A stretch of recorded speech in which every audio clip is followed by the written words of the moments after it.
त्वचेचे आजार, केसांच्या समस्या, सौंदर्य समस्या यांच्यावर खात्रीशीर उपचार म्हणजेच डॉक्टर प्रसाद पावले यांचं प्रसन्न स्किन क्लिनिक आपल्या मोहोळमध्ये. होय, एसटी स्टँड समोर मोहोळ. प्रथम आलेल्या सर्व मान्यवरांचं स्वागत. आतापर्यंत काय मी पहिल्यांदा स्टेजवर बोलायला लागलो. ह्याच्या आधी काय पूर्ण आता साहेब काय बसूच दे नाही तर काही आता बोलाच पण त्याचं काय आता घडलं का आम्हाला माहितच आहे की मला काय बोलता बी येत नाही स्टेजवर. वेल्डिंगचं माहित आहे, कारखान्याचं माहित आहे, सगळंच माहित आहे की 4 वर्ष तुमच्या संग फिरलेलं माहित आहे. काय आणखी बोलू आता. खोक्यात गाव म्हणत होते काय आता भाषणात ती म्हणली ती मी सगळी, पण आता म्हणली त्यांना बी माझ्या शुभेच्छा जायचे. त्यांचीच कामं होणार आहे ती खोक्यात जाऊन नाही तर झाडाखाली जाऊ का. आता माझ्या एकट्या घराचा स्वार्थ आहे संस्थेमागं. आता मदत करणारे काय माझे सगळे मित्र कंपनी आहे. आता नाव घ्यायला म्हटलं तर नाराज होते, ह्याचं घेतलं त्याचं घेतलं. आता घ्यायचं बी नाव अवघड आहे. आता एकच नाव घेतो. आता 2 माणसं आहेत आतापर्यंत माझ्या पाठीमागं. दीपक बाबर महाराज एक आणि धनंजय गोडसे एक. ही 2 माणसं आतापर्यंत माझ्या पाठीमागं आहेत, कडेवर बी राहतील आणि बाकी मान्यवर आहेतच. काय गोष्टीची मला मदत लागली होती 1 कोटी पूर्ण करायला, तर मी सोमाबाला घेऊन जाऊन नागणे चेअरमनकडे गेलो.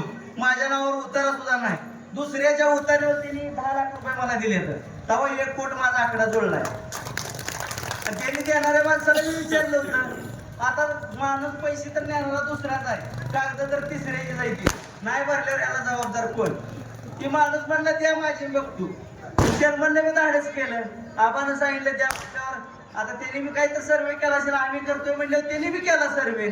सर्वेत ना आल्यावरच त्यांनी बी दिले. तर मग त्यांनी दिले तर त्यांचा आभार आहे. तर त्यांचं जसं जी काय संस्थेच्या नियमाप्रमाणे मी फेडीन, त्यात काय अडचण येणार नाही.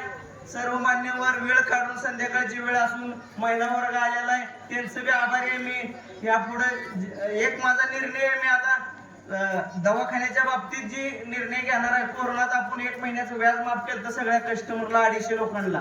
कोरोनात मी स्वतः ऍडमिट होती, त्यांच्या आशीर्वादाने मी आज उभा इथं.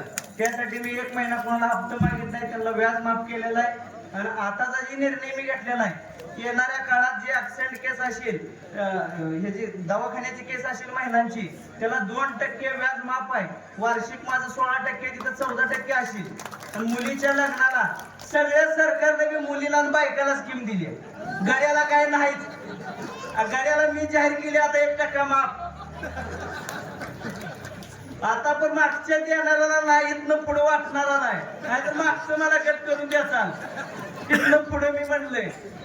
आता लय काय साहेब बोलत नाही मी. आता पुढचा विषय तुम्ही बोला. आल्याबद्दल मी सगळ्यांचा आभारी आहे. माझ्या संचालक मंडळाच्या वतीनं, ग्रुप ऑफ फायनान्सच्या वतीनं धन्यवाद विशाल.